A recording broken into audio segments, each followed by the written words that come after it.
The crash site was silent for hours after the storm. Smoke rose from the broken escape pod lying in the middle of the red desert.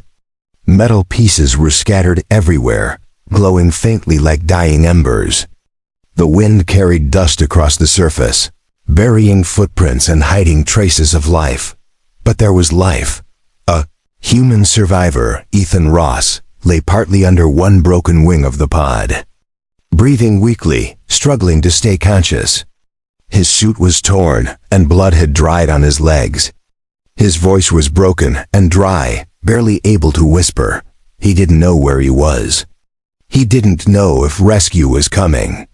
All he knew was the pain. A deep, sharp, burning pain between his legs, strong enough to make him dizzy, but strange enough that he couldn't understand it. He tried to sit up, but the moment he moved, the pain ripped through him again. He groaned. Not again. Please, not again. That was when he saw her. A faint blue glow approached from the dunes, moving like a floating flame. At first, Ethan thought it was a hallucination. But then the shape grew clear. A young alien girl, barely the size of a human teenager, walking carefully across the sand. Her skin glowed pale blue, her eyes bright luminous white, and long markings flowed down her arms like soft constellations. She was carrying a crystal medical lantern that lit up her face. The girl, Lyra, froze when she saw Ethan. Her pupils widened. Her markings brightened. She whispered in her language, "A living human, here?" The hook, first 3 to 4 minutes. Lyra rushed toward him without hesitation.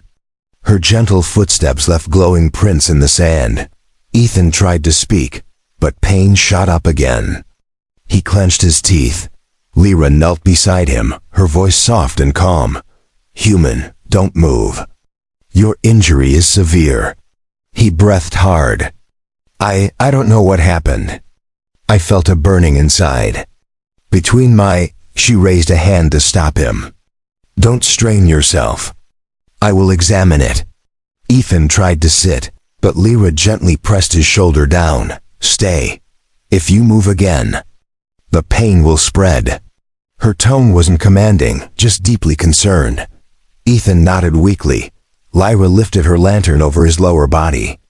The glowing light passed over his torn suit, and her expression changed instantly. Her markings dimmed. Her breaths shortened. Her head tilted slowly. She whispered, almost to herself, "Something is growing. Something that should not be inside him." Ethan's heart dropped.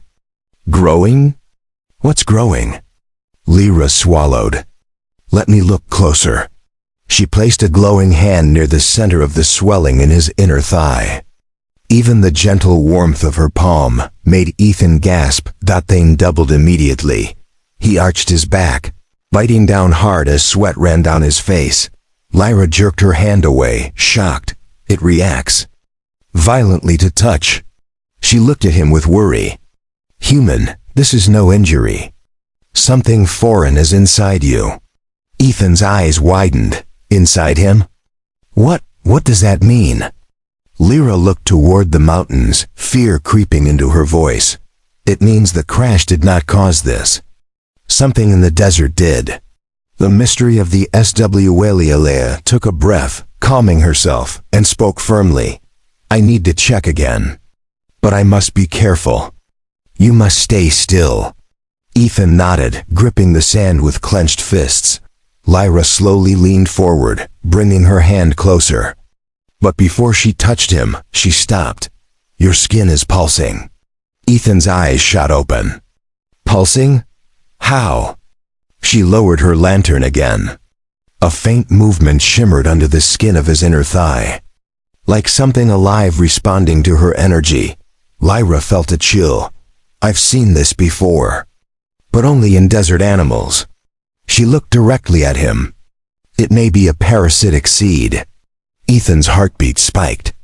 What do you mean, a seed?" "The desert blooms only during storms," she explained. "Some flowers shoot their seeds into warm bodies. The body heat helps the seed grow roots.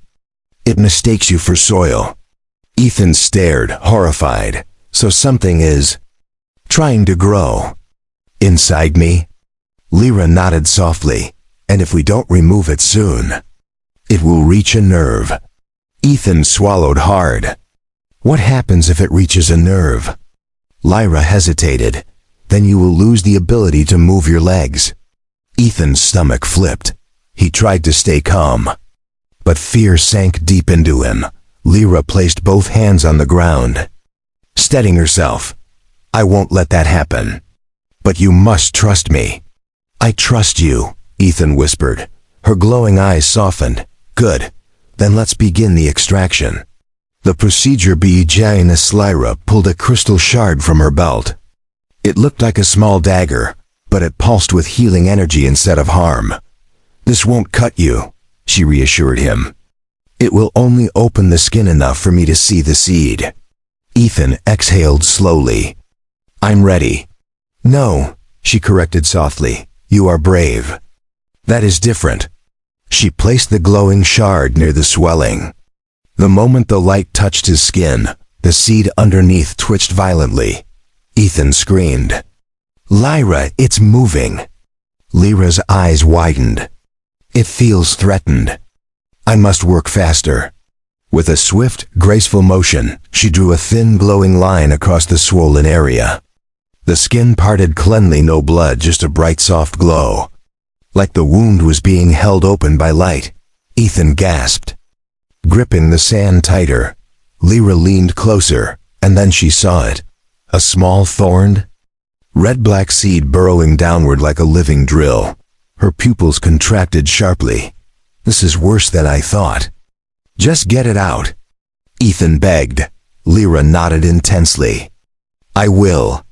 She reached in with her glowing fingers, but the seed reacted instantly, curling deeper, trying to escape her touch. Lyra hissed under her breath. It's resisting.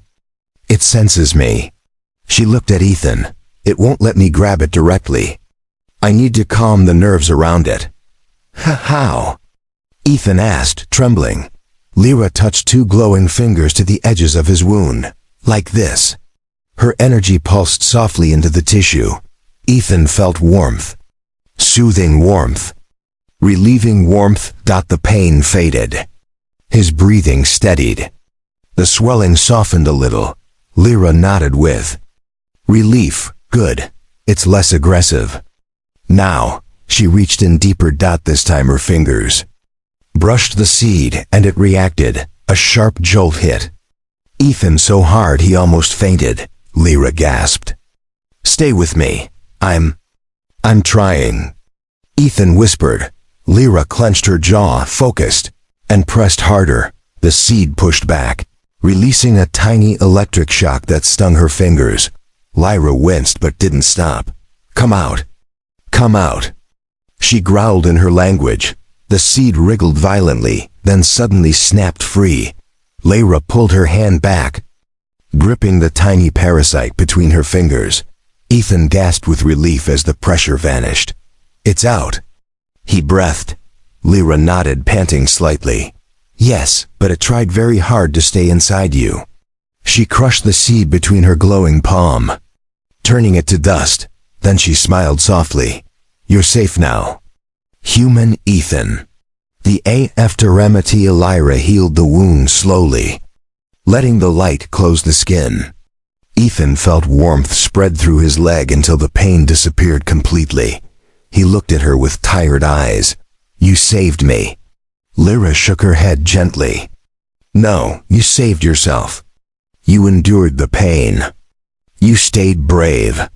He chuckled weakly. I didn't feel brave. She smiled. Bravery is not the absence of fear. It is choosing to fight even when you are scared. Ethan stared at her glowing features. You're different from what humans imagine alien rescuers to be. She tilted her head. Different good or different bad? Different amazing. Lyra's cheeks glowed a faint violet, her version of a blush. She stood up and offered him her hand. Come, you cannot stay here. More seeds may come. My village is close. I will take care of you." Ethan reached for her hand. And for the first time since the crash, he felt safe. Lyra, small, glowing, soft-voiced Lyra, had saved him from something he didn't even know was killing him. And now she wasn't planning to leave his side. Not tonight. Not until he could walk again. Maybe. Not even after that. Because strangers do not risk their hands for someone they just met. But Lyra did, and Ethan understood. He wasn't just a survivor anymore. He was chosen. Chosen by the alien girl who found him in the desert.